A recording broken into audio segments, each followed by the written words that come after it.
할렐루야. 오늘은 이사야 7장, 8장 말씀 우리가 함께 살펴보도록 하겠습니다.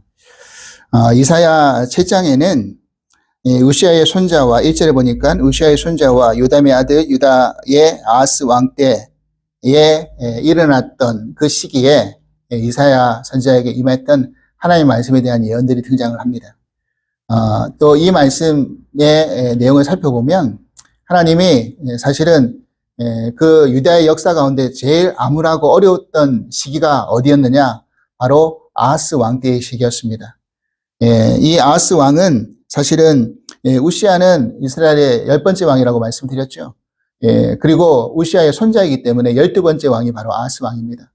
여러분, 그 전체 이스라엘 역사를 살펴보면 북이스라엘에는 대부분의 왕들이 악한 왕들이었어요. 그런데 남유다에 와서 보면 그 중에는 선한 왕도 있었고 악한 왕도 있었습니다. 그런데 악한 왕들이라 할지라도 처음부터 악했던 왕들이 아니라 처음에는 선하게 그렇게 행적을 보내다가 나중에 또 악해져 버리는 그런 왕들이 대부분이었거든요. 근데 그 중에서 유일하게 아하스 왕만큼은 처음부터 악한 왕이었습니다. 어느 정도 악한 왕이었냐면 자기 아들을 인신 제사로 제물로 바칠 정도였고요. 바알을 철저하게 숭배하면서 그리고 모든 하나님의 성전의 기구를 다 불살라 버리고 그 안에 우상의 그런 기물로 다 채워버리는 그런 왕이었어요. 그러니까 하나님이 그 아하스 왕을 그냥 내버려 두지 않으시겠죠. 하나님이 벌하시는데 어떤 식으로 벌하셨느냐면 오늘 1절에 보니까 이렇게 시작하잖아요. 아하스 왕 때에 아람의 르신 왕과 르말레아의 아들 이스라엘의 베가 왕이 올라와서 예루살렘을 쳤으나 능히 이기지 못하니라 라고 되어 있죠. 그러니까 지금 아람과 북이스라엘 왕이 연합하여서 지금 유다를 치러 온 겁니다. 그런데 예루살렘을 쳤으나 능히 이기지 못했다라는 의미는 그 승리했다라는 게 아니라 아하스가 승리했다는 이야기가 아니라 예루살렘 말고는 주변 모든 성읍들은 다 빼앗겨버린 겁니다. 예루살렘만 남아버린 거죠. 그러니까 자기 그 왕하고 그 예루살렘 성읍에만 겨우 살아남을 받았다는 것이죠. 그러니까 모든 것이 패망해서 어떤 일들이 일어나냐면 하루 만에 10만 명이라는 그런 숫자가 죽어버렸고요. 그리고 20만 명이 10만 명이 아니라 12만 명이 하루 만에 죽어버리고요. 20만 명이 포로로 끌려가는 그런 역사가 일어났다라는 사실입니다.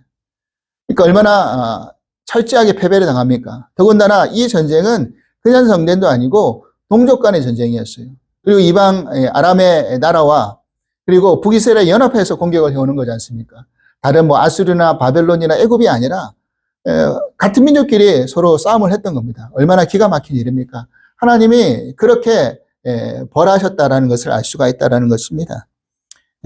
그래서 2절 보니까 어떤 사람이 다윗의 집에 일러 이르시되 아람이 에브라임과 동맹하였다 하므로 왕의 마음과 그의 백성의 마음이 숲의 바람이 흔들린 같이 흔들렸더라. 지금 2절에서 강조하고 있는 게 다윗의 집인데 사실 북이스라엘은 왕조가 9번이나 바뀌었어요. 그런데 남유다는 왕조가 바뀌질 않습니다. 유다의 그 계보에서 메시아가 나오기 때문에 다윗의 가문이 그대로 이어져 내려왔습니다. 이것이 차이였죠. 왜 그렇습니까? 다윗에게 세운 하나님의 언약을 지키기 위해서 하나님이 그렇게 만들어 가셨던 것이죠. 그래서 정말 가장 악한 왕, 아하스 왕이라 할지라도 하나님이 그 왕을 어떻게든지 돌아올 수 있는 기회를 주는 겁니다.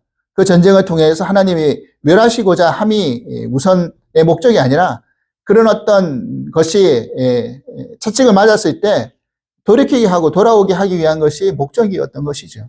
그것을 이제 아하스가 깨달아야 되는데 깨닫지 못했다라는 것이 문제였다라는 것입니다. 그래서 그 아람과 북이스라엘의 연합군이 쳐들어온다니까 지도자 마음이 흔들리죠. 돌이키지 못하죠. 그리고 그 지도자의 영향을 받아서 백성들의 마음도 흔들리는 그런 일들이 일어났다는 것입니다. 그때 이사야에게 임한 말씀이다라고 지금 3절에 이야기하고 있죠. 그래서 그때는 항상 동시성적으로 일어난다 그랬지 않습니까? 구원과 심판은 동시성적이다. 그래서 하나님을 의지하는 자에게는 구원의 날이지만 하나님을 멀리하고 배반하는 자들에게는 심판의 날이라는 것입니다. 그러면 아하스에게는 구원의 날일까요? 심판의 날일까요? 하나님께로 돌이키면 구원의 날이지만 여전히 돌이키지 못하고 하나님과 멀어지면, 하나님을 배반하고 하나님을 떠나 있으면 심판의 날인 것이죠. 그걸 우리가 분명히 알아야 된다는 것입니다. 그래서 그때 여호와께서 이사야에게 이르시되 너와 네 아들 스알 야숲은 윗못 수도 끝 세탁자의 밭 큰 길에 나가서 아하스를 만나라 이야기하고 있습니다. 그런데 여기서 특이한 것은 이사야 혼자만 가서 아하스를 만나라고 했던 게 아니라 그의 아들이 데려가라고 이야기했잖아요. 그 아들의 이름이 뭐냐면 스알 아숲이라는 겁니다. 스알 아숲, 스알 야숲. 스알 야숲의 이름의 의미가 뭐냐면 남은 자를 돌아오게 하다, 이런 의미가 있습니다.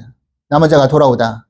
그러니까 좀 전에 말씀드렸지만 그 전쟁에 의해서 그 북쪽 이스라엘과 아람 군대의 연합군에 의해서 지금 20만 명이라는 그 사람이 끌려갔잖아요, 포로로. 그래서 얘들이 일어난 것이잖아요. 그러니까 지금 하나님이 무엇을 지금 말씀해 주고 있는 것입니까? 돌아오게 할 것이다. 돌아오게 할 것이다.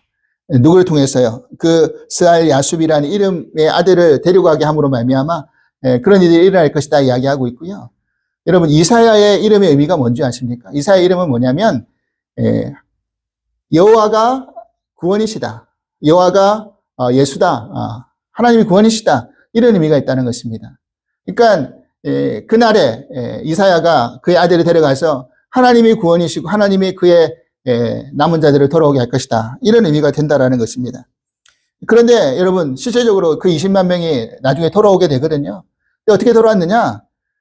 어떤 이방 민족을 붙들고 의지해서 돌아왔던 것이 아니라 아스루가 원조로 해줘가지고 궁극에서 탈취해 왔던 게 아니라 어떤 식으로 돌아왔는지를 보시면 이 포로로 끌려갔던 그 유다의 백성들이 사실은 북이스라엘 가기 전에 북이스라엘의 선지자의 한 사람인 오데시라는 사람이 그 길을 막아서서 베가 왕에게 이야기하는 겁니다.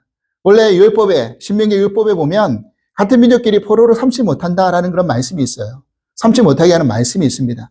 그 하나님의 말씀을 지켜야 된다라고 그 하나님의 선지자, 북이스라엘의 선지자 오데스를 통해서 말씀하신 것이죠. 근데 그 말씀을 베가 왕과 북이스라엘 사람들이 듣게 되는 겁니다. 이게 하나님의 놀라운 역사죠. 그래서 그들에게 새 옷과 새 신발을 신기고 머리에 기름을 발라주고 돌려보내게 되는 겁니다. 그러니까 이 하나님이 하시는 일은 놀랍고 신비한 겁니다. 그래서 사람을 의지하거나 다른 나라를 의지하거나 힘을 의지한 게 아니라 하나님을 의지하면 하나님이 그렇게 구원의 역사를 일으키실 것이라는 것을 분명히 이야기해주고 있는 것이죠. 그래서 사실은 지금 아하스가 뭐 하고 있느냐? 어디서 만난다고 이야기했습니까? 윗못 수도라고 되어 있잖아요. 이게 바로 실로암이거든요.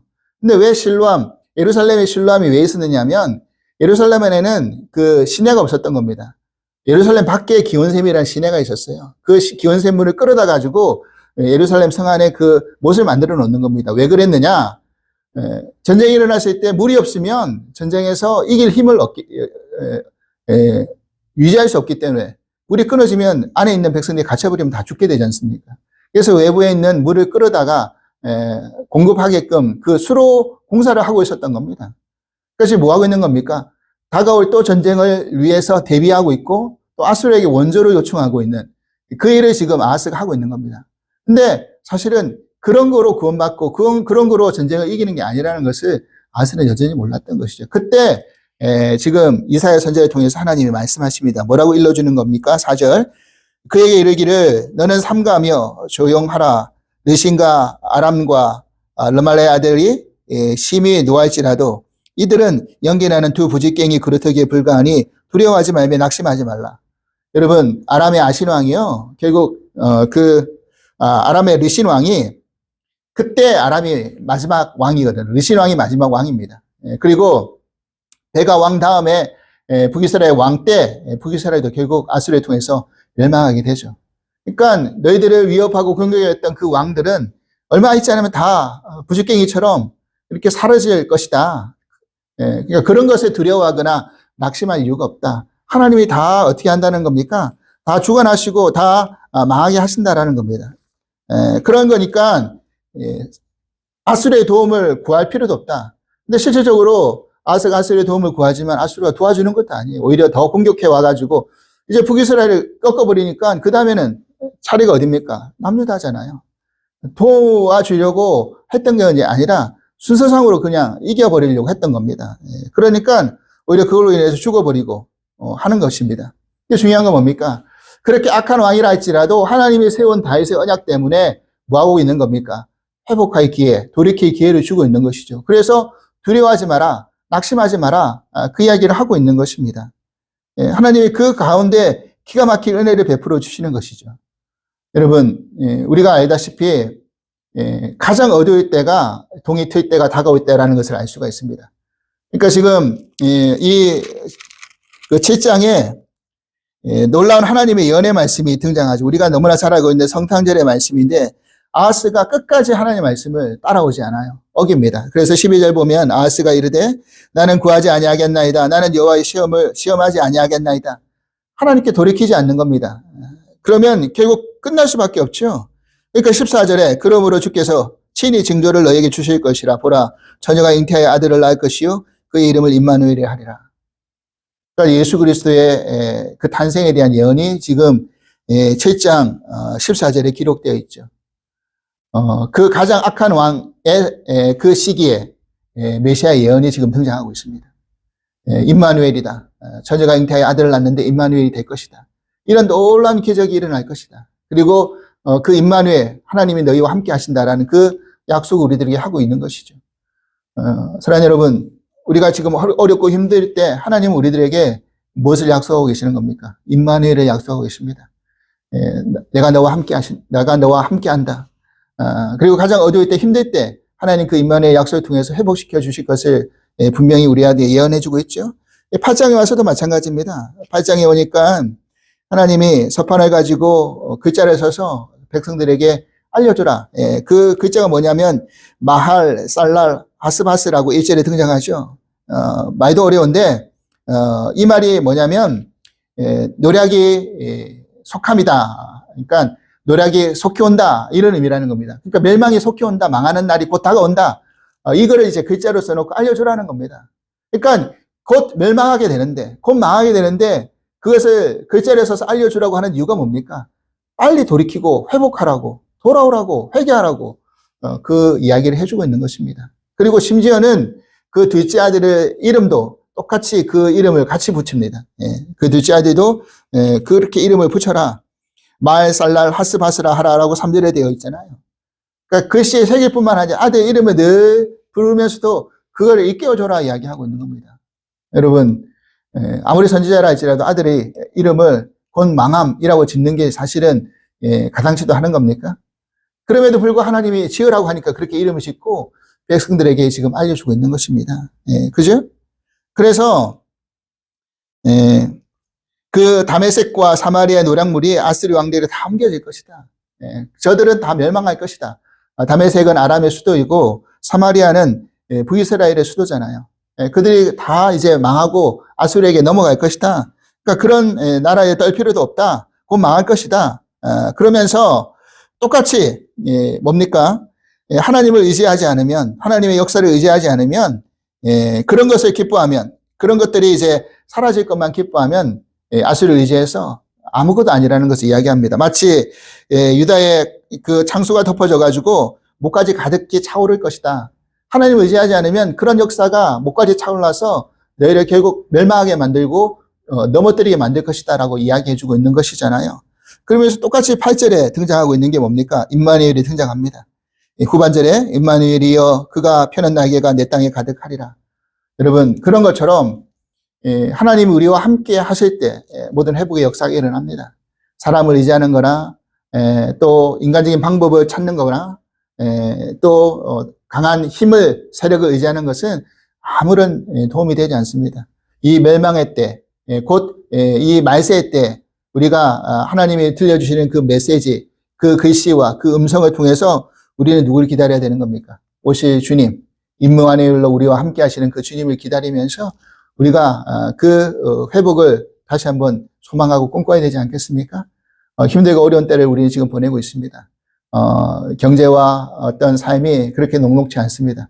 여러분, 그 어렵고 힘든 가장 어두울 때 우리에게 다시 오실 주님의 그 임마누엘 역사를 우리가 다시 한번 기다리면서 우리의 잘못된 길을 돌이키고 또 그때를 떠나버리고 그 자리를 벗어나버리고 어둠을 벗어버리고 빛 가운데 우리가 돌아올 수 있는 그런 귀한 은혜가 있기를 주님으로 간절히 기도합니다. 하나님 아버지 감사합니다. 가장 어두울 때가 가장 밝을 때이고 우리가 돌이킬 때인 것을 믿습니다. 아하스는 자신의 잘못을 뉘우치지 못하고 끝끝내 하나님을 길에서 떠나서 구원의 받을 날을 심판의 날로 바꿔버렸습니다. 하나님, 그러하오니 우리가 어려울 때일수록 더 임마누엘로 우리와 함께 하신다는 그 주님을 의지하고 그 약속과 언약을 우리가 붙들고 승리하게 하시고 회복하게 하시고 온전케 하여 주시고 끝까지 믿음의 자리에 떠나지 않고 인내의 자리에 떠나지 않고 지켜나갈 수 있는 은혜를 더하여 주시옵소서. 감사하며 예수 그리스도 이름으로 기도합나이다. 아멘.